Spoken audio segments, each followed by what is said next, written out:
తిరుపతి జిల్లా కోట మండల పరిషత్ కార్యాలయం వద్ద శనివారం నిర్వహించిన వైఎస్ఆర్ చేయూత కార్యక్రమానికి వైసీపీ గూడూరు నియోజకవర్గ సమన్వయకర్త మేరిగ మురళీధర్ ముఖ్య అతిథిగా హాజరయ్యారు. ఈ సందర్భంగా ఏర్పాటు చేసిన సమావేశంలో వైకాపా నాయకులు పెర్నాటి శ్యాంప్రసాద్ రెడ్డి, నల్లపరెడ్డి వినోద్ రెడ్డి మాట్లాడుతూ, దేశంలోనే ఏ ముఖ్యమంత్రి చేయని విధంగా రాష్ట్ర ప్రజలకు సుపరిపాలన అందజేస్తున్నారన్నారు. ఎటువంటి అవినీతికి తావు లేకుండా సంక్షేమ పథకాల నగదును నేరుగా లబ్ధిదారుల ఖాతాలలో జమ చేసిన ఘనత రాష్ట్ర ముఖ్యమంత్రి వైఎస్ జగన్మోహన్ రెడ్డికి దక్కుతుందని అన్నారు. వైఎస్ జగన్మోహన్ రెడ్డిని ఓడించేందుకు కొన్ని పార్టీలు పొత్తులతో వస్తున్నాయని తెలిపారు. రాబోయే ఎన్నికల్లో రాష్ట్ర ముఖ్యమంత్రిగా వైఎస్ జగన్మోహన్ రెడ్డిని గెలిపించకపోతే రాష్ట్ర ప్రభుత్వం ద్వారా ప్రజలకు అందజేస్తున్న సంక్షేమ పథకాలను కోల్పోతారని అన్నారు.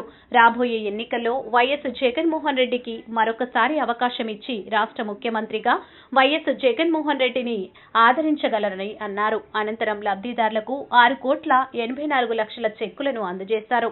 వైఎస్ జగన్మోహన్ రెడ్డి చిత్రపటానికి పాలాభిషేకం నిర్వహించారు. ఈ కార్యక్రమంలో వైకాపా రాష్ట్ర సంయుక్త కార్యదర్శి నల్లపరెడ్డి వినోద్ కుమార్ రెడ్డి, వైకాపా రాష్ట్ర కార్యదర్శి పేర్నాటి శ్యాంప్రసాద్ రెడ్డి, దువ్వూరు వెంకట రమణారెడ్డి, సన్నారెడ్డి, సుబ్బా రాఘవరెడ్డి, దేవారెడ్డి, నాగూర్ రెడ్డి, ఎంపీపీ దాసరి అంజమ్మ, మాజీ జెడ్పీటీసీ ఉప్పల ప్రసాద్ గౌడ్, ఎంపీటీసీ సభ్యులు మోబిన్ బాషా, వైసీపీ నాయకులు, కార్యకర్తలు, అభిమానులు పాల్గొన్నారు.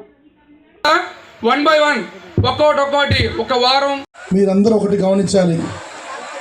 మన దేశంలో ఏ ముఖ్యమంత్రి చేయని విధంగా ఇన్ని సంక్షేమ పథకాలు, ఇన్ని అభివృద్ధి కార్యక్రమాలు ఒక్క వైఎస్ జగన్మోహన్ రెడ్డి గారే చేపట్టారని మీరందరూ తెలుసు.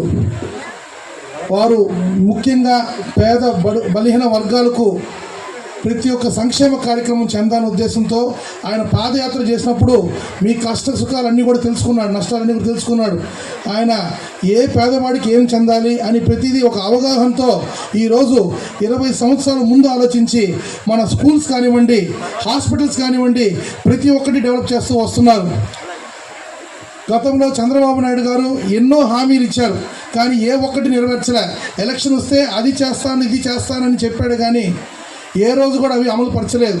ఆయన 14 సంవత్సరాలు ముఖ్యమంత్రిగా ఉన్నారు. అప్పుడు ఇటువంటి మంచి ఆలోచనలు ఆయనకి ఎందుకు రాలేదు?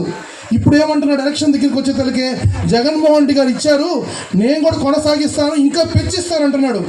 అప్పుడు చేయని వ్యక్తి ఇప్పుడు మళ్ళీ మీరు ఓట్లేసి గెలిపిస్తే చేస్తాడని నమ్మకం మీకుందా? లేదు కదా. కాబట్టి జగనన్నని గెలిపించుకుందాం. ఇప్పుడు ఇచ్చే సంక్షేమ కార్యక్రమాలన్నీ కూడా కొనసాగించుకుంటాం. మన భవిష్యత్తు బాగుండాలంటే జగన్మోహన్ రెడ్డి గారికి మనం ఓటేసుకోవాలి. ఇప్పుడు జగన్ గారికి వచ్చిన నష్టం ఏంలే, ఆయన పాంగొట్టుకుంటే నష్టపోయేది మనం. కాబట్టి ప్రతి ఒక్క మహిళ మీరు ఆలోచించి మన నాయకుడిని మనం గెలిపించుకోవాలా. ఖచ్చితంగా ప్రజలకు మంచి చేసే వ్యక్తిని గెలిపించుకోవాలి. స్థానికంగా ఇక్కడ పాసిం సునీల్ కుమార్ మీ దృష్టికి తీసుకొస్తున్నాను.